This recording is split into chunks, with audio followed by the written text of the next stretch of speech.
પધારો પધારો મારા વ્લોગ એટલે કે મારા વિડીયોમાં હું સુરેખા પરમાર તમારા બધાનું બપોરના 10:30 વાગ્યે સ્વાગત કરું છું આ મારા મજાના વિડીયોમાં અને મારી ચપચપમાં. સો હું ઉઠી છું કદાચ 10 વાગ્યાની આસપાસ ઉઠી હતી. હા, અને પછી બસ નાયા અને હવે હું કરી રહી છું દીવાબત્તી. સો મને નહીં ખબર આ મતલબ આખા દિવસના વિડીયો કેમ ના બનાવાતા હશે, પણ મારી જોડે બીજું કંઈ કામ નથી અત્યારે તો હું આજ કરીશ. બીજું કે યાર, આ સોમવાર ને ગુરુવાર ઉપર મને આખા ગામનો ગુસ્સો છે. તો હવે જે લોકો હમણાંથી તો જોતા હશો, 2 દિવસથી તો મેં કોઈ વ્લોગ બી નહીં નાખ્યા. તો થયું એમ કે હમણાં સોમવારે મારે એડમિટ થવાનું હતું, બરાબર. ગયા સોમવારે ડૉક્ટરે અમને એવું કીધું હતું. હું ને નિમેશજી ત્યાં હતા, એટલે પછી એમને એવું કીધું હતું કે તમારા ફેમિલી મેમ્બર લોહીનો સંબંધ ધરાવતા સંબંધને લઈને આવજો અને તમને સોમવારે અમે એડમિટ કરી દઈશું. આખું અઠવાડિયું માંડ કાઢ્યું છે એવું કહું તો ચાલે, અને બાપા કરીને કાઢ્યું. અને કાલે અમે ગયા હતા એડમિટ થવા માટે, તૈયાર વૈયારી બધી કરીને બધું મેળ પાડીનું. અને કાલે ત્યાં ગયા તો યાર, આ હોસ્પિટલવાળાએ નવું ભૂમડું આપી દીધું અમને કે હજી એક બાયોપ્સી આંગળીની કરવાની જરૂર પડશે એમ કરીને યાર અમને પાછા મોકલી દીધા. મતલબ પાછા તો નહીં જ મોકલ્યા. અમે 10 વાગે ગયા હતા, 1 વાગે નંબર આવ્યો મારો, જે મારા ઓર્થોના ડૉક્ટર છે એમની જોડે, અને એમને બધું જોયું. મારા મમ્મીને નિમેશજીને અંદર બોલાયા. હું તો બહાર બેઠી હતી. હું ગઈ હતી 2 સેકન્ડ માટે, મને થોડી જે તકલીફ થતી હતી એ કહેવા માટે. 2 સેકન્ડ જ મને અંદર ગઈ. હું કહ્યું સાહેબ મને આ દુખે છે, એટલું કીધું કે ઓકે આ બહાર બેઠો. મતલબ ત્યાં પેશન્ટની કોઈ વેલ્યુ જ નહીં યાર. તો પછી મેં કીધું મને જે દુખાવો થતો હતો એ પ્રમાણે એમને કાલે દવા લખી આપી. અને પાછી કાલે એટલે કે 11 તારીખે સવારે 8 વાગે જવાનું છે. અને 6 મારી એક બીજી બાયોપ્સી, કદાચ બસ માતાજી હવે એક જ પ્રાર્થના છે આ લાસ્ટ બાયોપ્સી હોય અને બસ પછી મને એડમિટ કરી દેતો. મતલબ એટલે વિચારી લો, બાયોપ્સી થશે એટલે મિનિમમ 10 દિવસ તો જશે જ, બરાબર. નોર્મલ વસ્તુ 10 દિવસ પછી મારે પછીથી છે એડમિટ થવાનું, અથવા જે બી મારી રિયલ તકલીફ છે એની ટ્રીટમેન્ટ શરૂ થશે. તો યાર આવું થયું કાલે. હવે તો મને સોમવાર અને ગુરુવાર આવે ને એટલે મને ગુસ્સો આવે છે. અમે કેટલા ધક્કા ખાધા ખબર. પહેલા મહિનાની 16 તારીખે ચાલુ થયા હતા મારા રિપોર્ટ. પહેલા મહિનાની 16 તારીખે અમે પહેલી વાર ગયા હતા અને કેસ કઢાયો હતો. તો આ 6 દિવસ પછી 2 મહિના પૂરા થશે. વિચારો શું કરવાનું યાર. નસીબની વાત છે. ને બીજું એ કે એ લોકો બધી વસ્તુને એક વસ્તુને ચેક કરી રહ્યા છે કે કોઈ એક ભૂલના કારણે ફરીવાર જે પહેલી વખત ઓપરેશન કર્યા પછી પણ ફરીવાર જે ગાંઠો ઉપડી તો એવું કદાચ બીજી વખત ના થાય. એ મને એવું લાગે કદાચ એના કારણે એ લોકો આટલી બધી સચોટતાથી રિપોર્ટ કરી રહ્યા હશે, આપણે એવું માની લઈએ.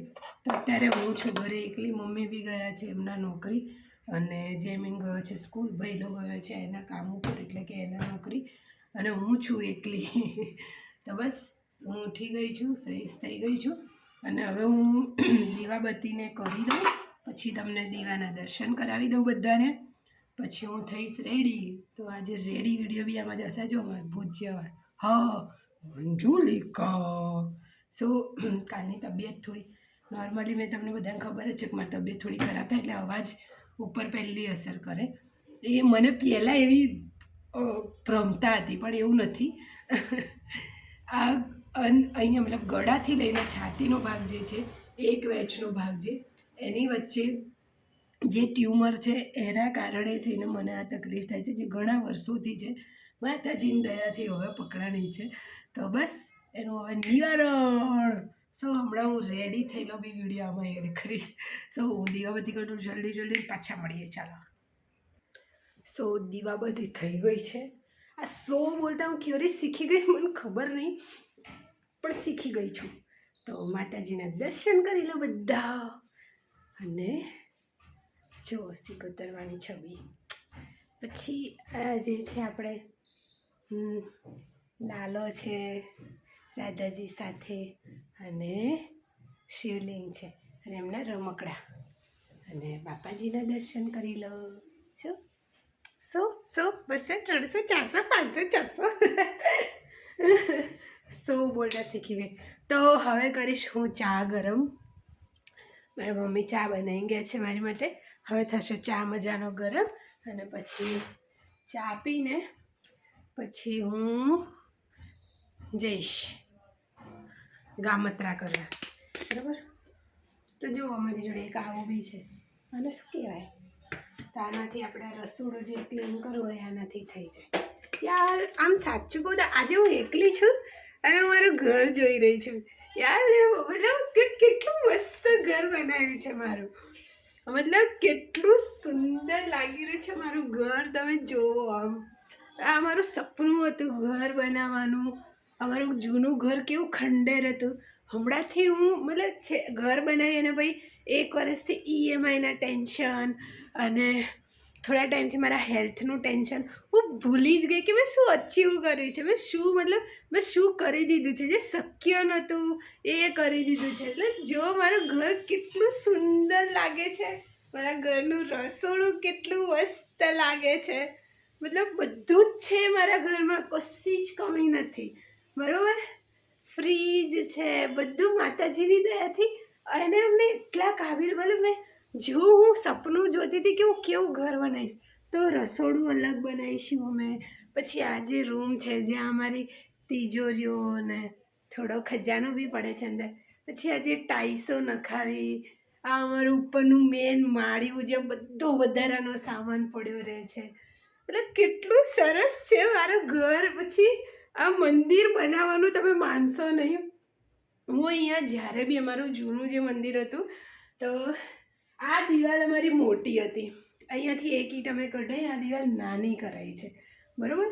તો અહીંયા પથ્થર લગાવીને અમારું શિકોતરમાન મંદિર જૂનો, કોઈએ વિડીયો યુટ્યુબના જોયા હોય તો એમાં છે, ત્યાં શિકોતરમાન મંદિર હતું. તો જ્યારે બી એમને પગે લાગતી તો હું કહેતી, માં મારું ઘર થઈ જાય હો, માં મારું ઘર થઈ જાય હો.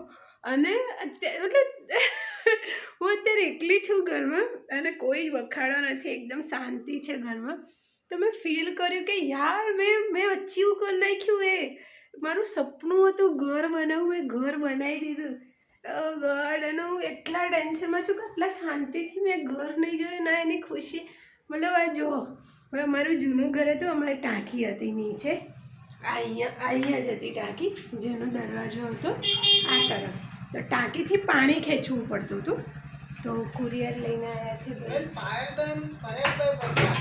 પાયલબેન, પરેશભાઈ પરમાર. આપણે ગલીમાં જાઓ, છેલ્લું ઘર પેલું ગણાભાઈ છે ને, એમના વહુ, ગણાભાઈના વહુ. તો છે કોઈ તો બસ અમારે ટાંકી હતી, કુરિયરવાળા ભાઈ આવ્યા હતા ને એટલે. તો ટાંકી હતી, તો જેમ કે અમારે નાહવું હોય કે વોશરૂમ જવું હોય કે ટોયલેટ જવું હોય, તો અમારે ટાંકીમાંથી પાણી કાઢવું પડતું, અંદર ડોલમાં ભરતા અને એવી રીતે ઉપયોગ કરતા. તો હવે મારી મમ્મીની ઉંમર થઈ રહી હતી, તો મને એ બી ટેન્શન થતું. તો જ્યારે ઘર કરાવવાનું થયું, તો અમારે તો અમે મતલબ છત નખાયેલી છે, અમારે ધાબુ નથી પાક્કું. તો મેં આ જે રસોડું, સંડાસ, બાથરૂમ બનાવવાનું હતું તેવું આયોજન કરાવડાયું. અહીંયા ગટરોના પથ્થર મૂકવડાયા, અને એની ઉપર નાનું ધાબુ કરાવડાયું, અને એની ઉપર આ પાણી ટાંકી મૂકવડાવી કે 24 કલાક પાણી આવે. અને અહીંયાથી આ જે મોટર નખવડાવી, એનું આ મીટર છે, જે એક સ્વિચ પાડી એટલે ઉપર ટાંકી ફટ દઈને ભરાઈ જાય. મારા દાદા દાદીનો ફોટો, યાર મેં એટલે ઓ ગોડ ભાઈ, આ હરીશો મતલબ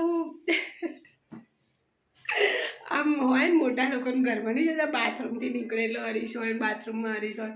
તો અમારા બાથરૂમથી તરત બહુ મતલબ બહુ બધું હું એક હરીશો નખાવું, તો મેં એટલે આ હરીશો નખાય, ખબર નહીં કેમ, પણ ખુશી માટે. તો બધું મતલબ યાર આ મારું ઘર કેટલું સુંદર લાગે છે. તું મારી નજર ના લાગે, બાકી બહુ જ સુંદર લાગી રહ્યું છે મારું ઘર. તો આજે બહુ ટાઈમ પછી મને નજર પડી કે મતલબ આ ટાઈસો નાખી એની હોય બચ્ચી હોય.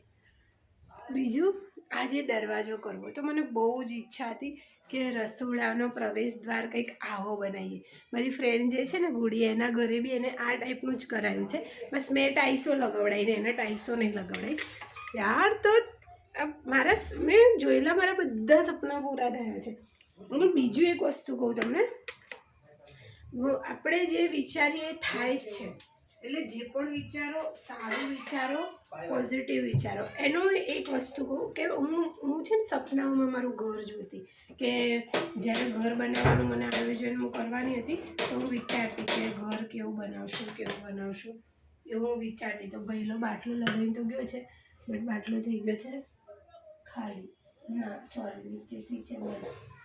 તો શું હતું ખબર છે, હું વિચારતી કે આવું ઘર બની ગયું છે અને આવી રીતના આ રૂમ આમ કરશું, અહીંયા એક દરવાજો, અહીંયા મમ્મી એક બારી. છેલ્લા 2-2.5 વર્ષથી આવું વિચાર્યા કરતી. અને હવે એ જ ઘર, મતલબ એનાથી પણ મેં જે વિચાર્યું છે એનાથી બી સારું ઘર અમે બનાવીએ છીએ. બધી ફેસિલિટી. હું અહીંયા જ્યારે અમારો જૂનો આ રૂમ અમારો સાવ ખંડેર હતો, અહીંયા પાછળ સ્કૂલ હોવાને કારણે અહીંયા દિવાલ બી નથી પાછળની સાઈડ, અને એકદમ ખુલ્લો હતો. તો મમ્મી કહે, મમ્મી જો આમ કરીને આમ રસોડું કરશું, અહીંયા આમ કરશું, અહીંયા એટલે યાર મેં ઘર બનાવી દીધું. મને કોઈ પૂછે ને કે ભાઈ 2013થી નોકરી કરો, શું મેળવ્યું? તો આ જુઓ મારું ઘર, આ મેળવ્યું છે મેં. ઘર બનાવી દીધું. આજે ખબર પડે, આજે અહેસાસ થાય છે 1 વર્ષ પછી કે મેં ઘર બનાવી દીધું. મતલબ કારીગરોએ બનાવ્યું છે પણ હું સફળ રહી. મારું આજે સપનું જોયું હતું એમાં હું સફળ રહી. આ નાની વસ્તુ નહીં. બીજું, હું અત્યારે જે બીમારીથી લડી રહી છું એની વાત કરું.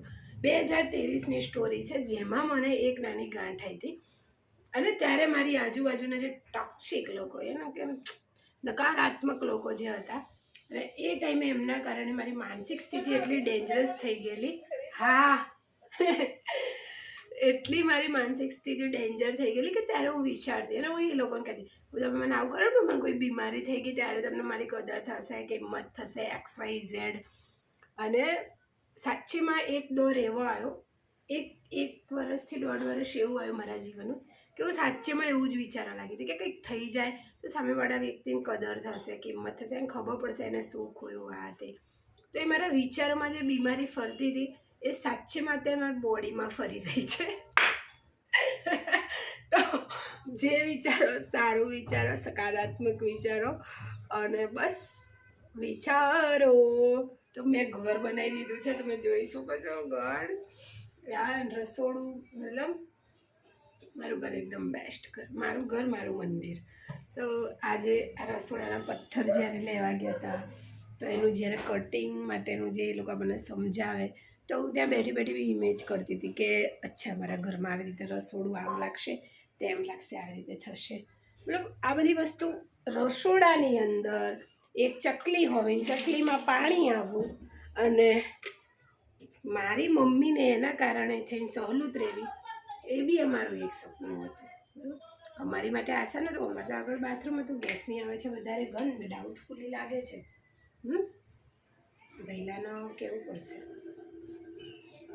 તો આ બધું આસાન નથી ભાઈ, અચીવ કરવું. આપણે આ જે છે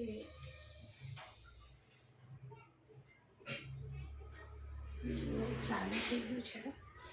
શું ગેસમાંથી આવી રહી છે ગંધ, અને ગેસ બી થોડો નીકળી રહ્યો મને ફીલ થઈ રહ્યો. ભઈલો આવે તો કંઈ થાય આનું. ગેસ નીકળી રહ્યો છે. હું પોતે જ પહેલાં તો ગેસનું સિલિન્ડર કાઢી દઉં સેફટી માટે.